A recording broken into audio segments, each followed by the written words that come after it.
शब बारात की फजीलतें हज़रत अबू हुरैरा रज़ियल्लाहु ताला अन्हु से मरवी है।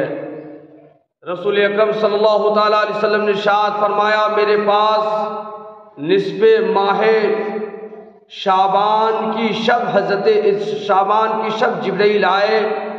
कहा, या रसूलल्लाह, अपना सरे मुबारक आसमान की तरफ उठाए। मैंने उनसे दरियाफ्त किया, जिब्रील, ये कौन सी रात है?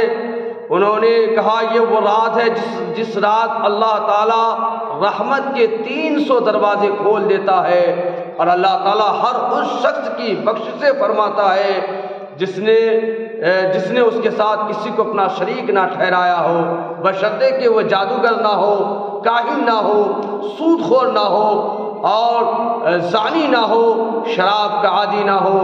और इन लोगों की गुनाह उस वक्त तक अल्लाह बख्शिशें नहीं फरमाता जब तक कि वो अल्लाह ताला की बारगाह में तौबा ना कर ले। फिर रात का चौथाई हिस्सा गुजर गया। क्या देखा? जिब्रील इस्लाम फिर आए और अर्ज किया, या रसूलल्लाह, अपना सरे मुबारक आसमान से उठाए। आपने ऐसा ही किया। आपने क्या देखा? जन्नत के दरवाजे खुले हैं। पहले दरवाजे पर एक फरिश्ता पुकार कर कह रहा है, खुशी हो उस शख्स के लिए जिसने इस रात में रुकू किया। दूसरे दरवाजे पर एक फरिश्ता पुकार रहा था, खुशी हो उसके लिए जिसने इस रात में सजदा किया। तीसरे दरवाजे पर एक फरिश्ता और पुकार निदा दे रहा था, खुशी हो उस शख्स के लिए जिसने इस रात में दुआएं की। चौथे दरवाजे पर एक फरिश्ता पुकार रहा था, खुशी हो इसी रात में जिसने अल्लाह की याद में, अल्लाह की इबादत में रातें गुजारी।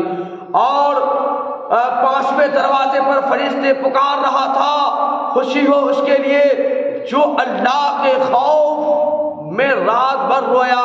छठे दरवाजे पर फरिश्ता पुकार रहा था इस रात में तमाम मुसलमानों के लिए खुशी हो। सातवें दरवाजे पर फरिश्ता पुकार कर कह रहा था, कोई मांगने वाला है, उसकी गुनाह और उसकी आरज़ू और तलब पूरी की जाए। आठवें दरवाजे पर फरिश्ते पुकार कर कह रहा था, क्या कोई माफी का तलबगार है, उसके गुनाह माफ किए जाएंगे। हुजूर सल्लल्लाहु ताला अलैहि वसल्लम ने फरमाया, हुजूर फरमाते हैं मैंने कहा, जिब्रील, ये दरवाजे कब तक खुले रहेंगे?